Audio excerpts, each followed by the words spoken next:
And we're back now with more from the families of Benghazi victims Sean Smith and Tyrone Woods. Why do you think she said what she said about when they said somebody's lying? She said, it's not me. Okay, first of all, we have some honorable people here. The members of the three other families, they are honorable people. And I don't want to be political. To politicize the death of my son would be dishonoring to Ty. All I can do, and I did bring my notebook that I carry every year. I've carried these for years.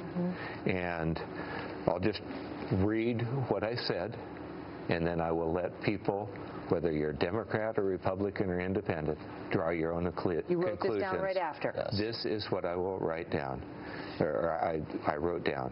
I gave Hillary a hug and shook her hand, and she said, we are going to have the filmmaker arrested who was responsible for the death of your son. Yeah, and I remember that evening when Ty's body flew in, I was on the phone with my dad, and that was exactly what he was saying. That was the information we had at the time, and that was what I had believed, and I had no correspondence directly but through him, and that was what we were going on really for the first over a month after he passed. What do you feel when you hear the congressional investigators say no stand-down order was given?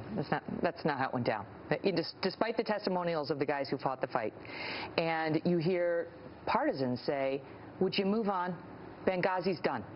Well, I think what you said there about the individuals who actually were on the ground, I really believe that is what holds the most weight. The individuals on the ground, no matter what, there's multiple people there who are corroborating, and I would say that they're those multiple people who have identical testimonies on that. What do you think, Charles? Okay. The men on the ground are totally reputable.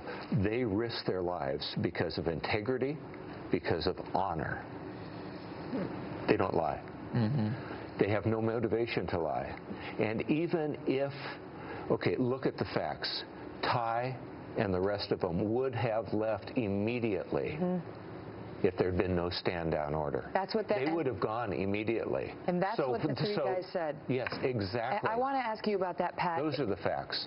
Oz, Tonto, and Tig said without question they believed if they had been allowed to go when the calls came in, when they said we're all going to die unless somebody gets over here, that they could have saved the life of Ambassador Stevens and your son. I mean, what kind of accountability do you want to see? I want to see Hillary in jail.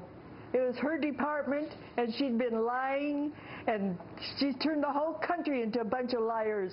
It's an extraordinary thing when you think that, Charles, your son died trying to help Pat's son, Ambassador Stevens, and others, and you met some of the CIA agents whose lives he did save at the premiere last night. I've got to go, but I want to ask you, what was that like? It was surreal. It really putting faces and names to real people. When these type of things are mentioned on the news so many times, they're nameless faces or faceless names, and you don't really get the human aspect of it. But meeting them face to face, that really, it puts it in a whole new light and really shows just the significance of that sacrifice that was made. In the movie, one of the dialogues when they were leaving to the annex, it was Ty's character said, well, this is about the end of our contract work, and the response from one of his comrades was, well, that's a small price to pay for doing the right thing and being able to live with themselves. And that right there is just the true hallmark of just the kind of heroes that they were and the men that they were. He's the one who said, none of you has to go, but we're their only chance. Yeah. And they did go. And they paid a high price for their heroism last night, but they saved American lives. Thank you both so much for being here. Pat, God bless. Good luck to you. Thank you for being here. Charles Woods says he actually hopes that this movie will inspire others to serve. And believe it or not, after his son died, he called up the armed forces and tried to enlist at 60 years old. Jeremiah is going to medical school. He hopes to take those skills to help our men and women in uniform. Monday night, we have an amazing lineup for you. An hour on the blockbuster movie 13 Hours, The Secret Soldiers of Benghazi, and how the film could change the 2016 race. Plus, we will show you exclusive behind-the-scenes material with the real-life soldiers, the actors, and director Michael Bay, and how together they managed to capture the powerful story of bravery and sacrifice. That's Monday night, 9 p.m. Eastern Time.